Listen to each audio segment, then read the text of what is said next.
This is Bob Jordan, author of How They Did It, Billion Dollar Insights from the Heart of America.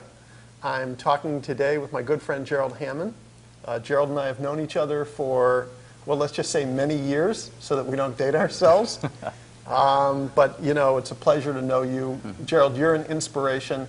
I could start citing so many things about you. Holding the world record for the largest brainstorming session has to be the, literally, and that has to be the first thing we're going to talk about. So, sure. Please tell us, how did you get the world record for leading the biggest brainstorming session on the planet? Well, it involved bringing together the biggest brainstorming group with some of the best brains from Singapore. And the government of Singapore wanted to celebrate the 20th anniversary of their productivity movement. And they wanted to do something that they had never done before. And I wanted to do something I had never done before. And so we set a goal to generate lots of ideas in a very short amount of time. So we brought together 8,000 people to the Singapore Stadium. And in 1 hour, we generated 454,000 ideas. 454,000 ideas. My goal was 400,000, so we beat the goal. And now I'm on a path to break that record. And within the next year, I'd like to bring a group of people together to generate 1 million ideas. More to be described there. We won't steal your thunder on Sure. that. Now, we're in a wonderful space. This is the Thinkubator. This is what you thought up years ago, and where you lead and your facilitators lead corporations in brainstorming. Can you tell us a little about the space we're in? Well, the space was originally inspired by a request from a client that said they wanted to have us facilitate a meeting. And when I asked them where they wanted to meet, she said, oh, we have a great new conference room that's just been remodeled. And when I took a look at it, it looked like the typical conference room. And I said, do you want your people to think outside of the box? And she said, yes, that's why we came to you. And I said, well, then don't put their brains in a box.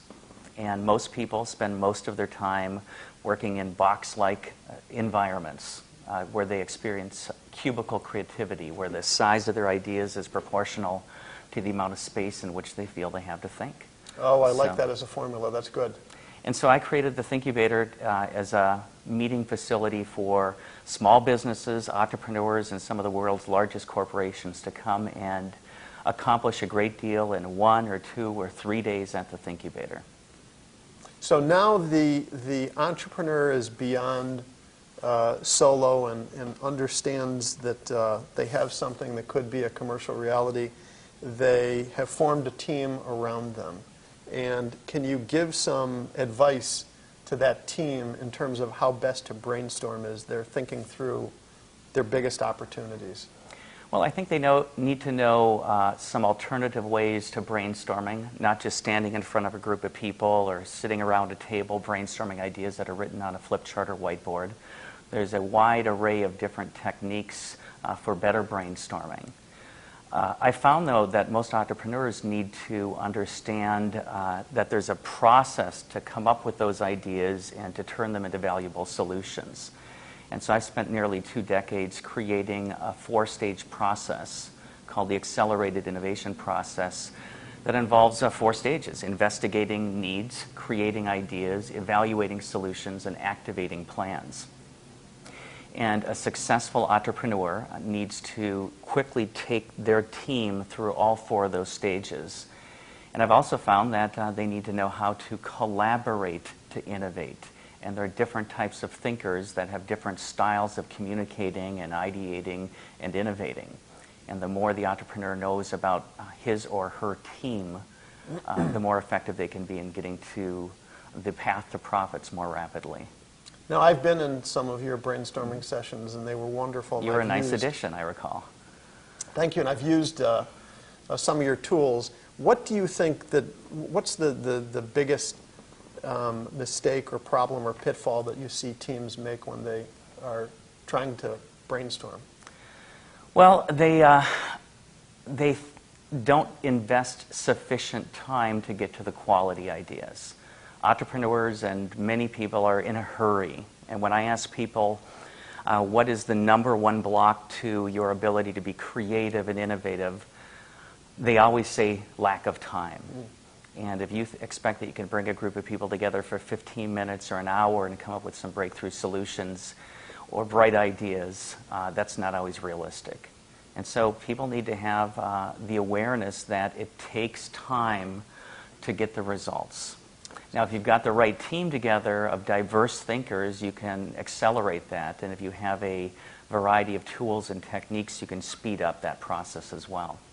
So the solo entrepreneur, let's say, is a good creative thinker and innovator and can brainstorm well. And then you have that small team, and they're also very good at it.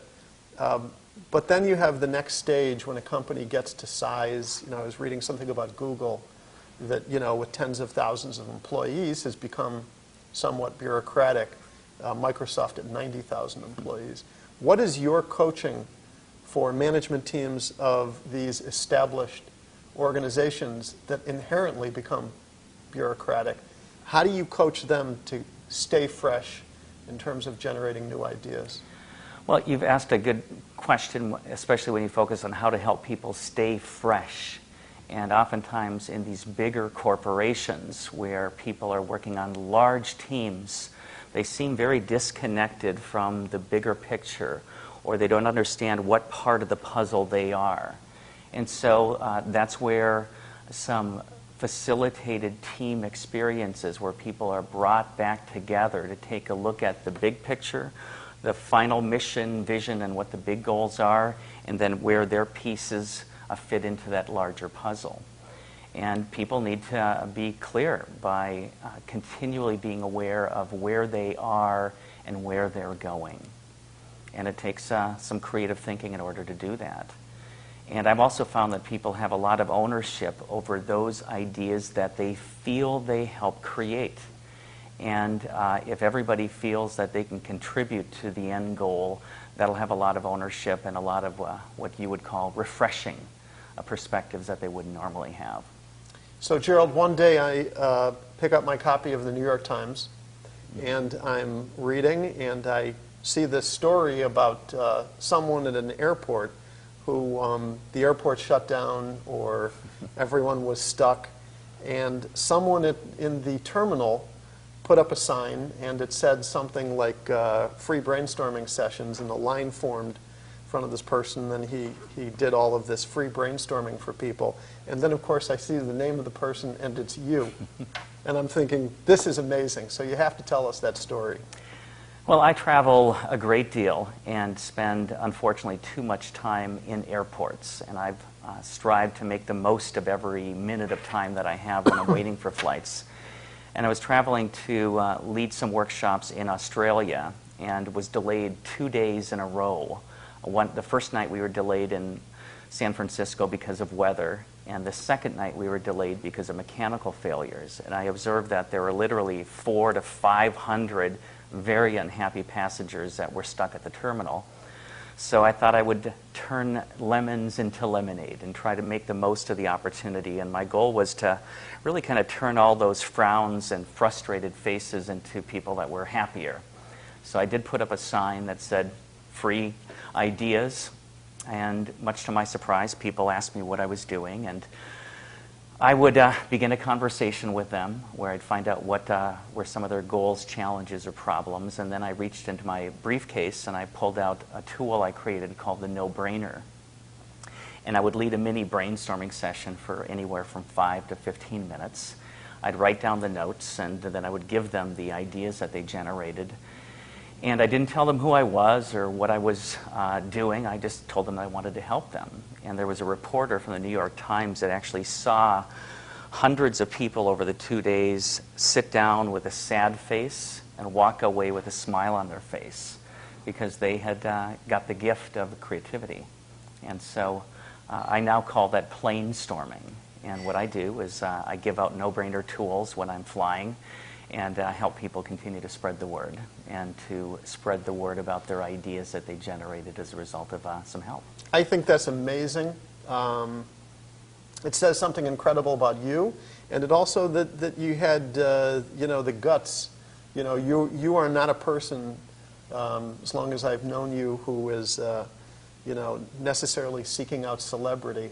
And I think that it takes some guts and some courage to be authentic and, you know, in the moment to do something like that. I think that was amazing. Well, thank you. I never really thought about it that way. I think my goal has always been to try to help people. I think it was because I was born on Christmas Day, and my goal has been to give people a lot of gifts. And I found the best gift you can give them is the gift of inspiring their imagination and their creativity and helping them learn to be innovative. We have to touch on one more point, which is you are the 7th most LinkedIn person on LinkedIn, which just had its IPO, an amazing initial public offering.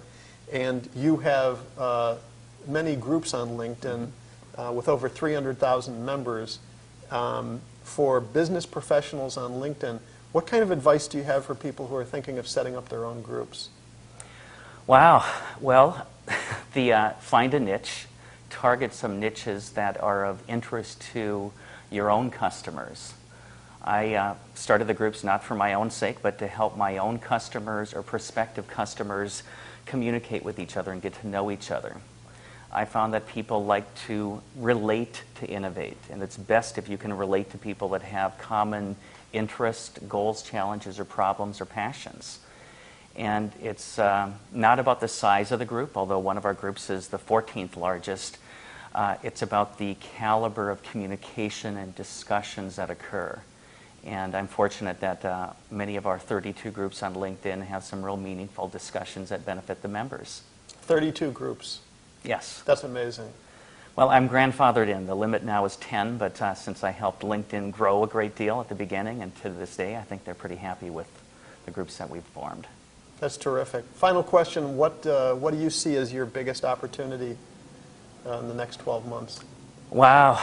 Well, I think to bring the community of innovators that we have organized around the world together to meet face-to-face or to meet virtually as well. I think that there's a huge hunger that the members of these groups, not only on LinkedIn, but we've got over 100,000 people in our Facebook groups as well, they yearn to connect with each other. They yearn to get together. That's why actually I think your entrepreneurship events and the bashes that you're putting together in Chicago, New York, and Washington, D.C. are so valuable, is people want to meet. They want to meet Bob Jordan, who wrote this book. They want to meet the other entrepreneurs. So the biggest challenge is figuring out how to bring all of these people together, not only virtually, but face-to-face. Well, I appreciate your bringing that up and wish you the best with everything, all of your endeavors. And thank you, Bob. Thanks, Gerald.